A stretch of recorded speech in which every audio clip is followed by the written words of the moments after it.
కందిపప్పు అన్నా చేసుకోవచ్చు, మీ ఇష్టమే ఉంచుకోవాలి. ఇలా వేయించిన తర్వాత స్టవ్ ఆపుకొని అప్పుడు ఈ పప్పుని అలా తీసి కుక్కర్లో వేసుకోవాలి. ఇప్పుడు ఇందులోనే చూసారా ఒక 2 చిన్న టమాటాలు 2, ఒక 5 పచ్చిమిర్చి, కొంచెం ఉల్లిపాయ పెద్ద ఉల్లిపాయ సగం వేస్తాను, మిగతా సగం పోపు కొంచుకున్నాను కట్ చేసి. సో ఇవన్నీ ఇలా పప్పులో వేసేస్తున్నాను. పప్పులో వేసి ఇప్పుడే ఇందులో వేస్తున్నాను పసుపు, అలాగే సాల్ట్ కూడా వేసేస్తున్నాను. వేసి ఇప్పుడు ఇందులో వాటర్ పోస్తున్నాను. ఇలా అవి ఇంచుమించు అవి ములిగేలాగా పోసాను. ఇంకా ఎక్కువ 5-6 విజిల్స్ వచ్చేలాగా నేనైతే చిన్న కుక్కర్లో చేస్తాను.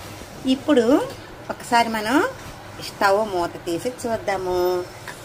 పప్పు అయిపోయింది. ఆ పప్పును ఒక్కసారి అలా అనేద్దాము.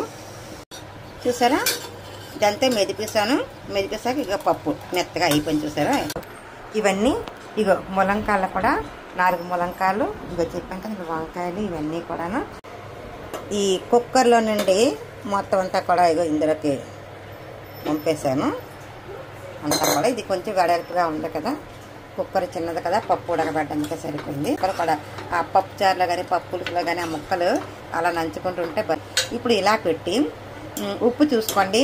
మనం మిరపకాయలు వేసాం, కారం సరిపోతే కొద్ది కారం వేసుకోండి, లేకపోతే కారానికి బదులు మిరపకాయలు ఎక్కువగా వేసేటట్టుగా చూసుకోండి.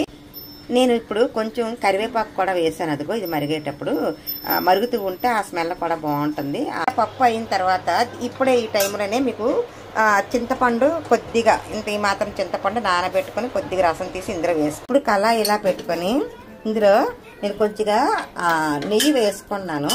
యాక్చువల్గా పప్పు కాంబినేషన్ నెయ్యే బాగుంటుంది తెలుసు కదా, ఆ నెయ్యితో అయితే ఆ టేస్ట్ కూడా చక్కగా బాగుంటుంది. ఇదిగో ఈ నెయ్యి ఇలాగ వేసాను. దంచి పెట్టుకున్నాం కదా, ఇగో ఇవి అవి వేసేస్తున్నాను.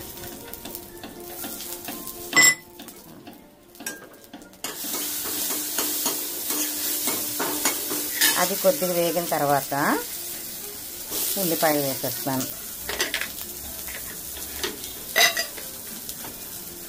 కరివేపాకు, నెక్స్ట్ ఎండుమిర్చి కూడా వేసేసాను.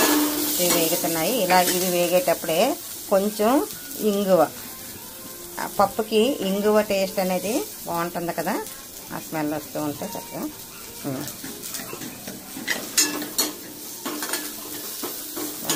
ఇప్పుడు ఈ పోపు ఇలా తీసుకుని వెళ్ళి ఇలాగా ఈ పప్పుచారులో వేసేయడమే.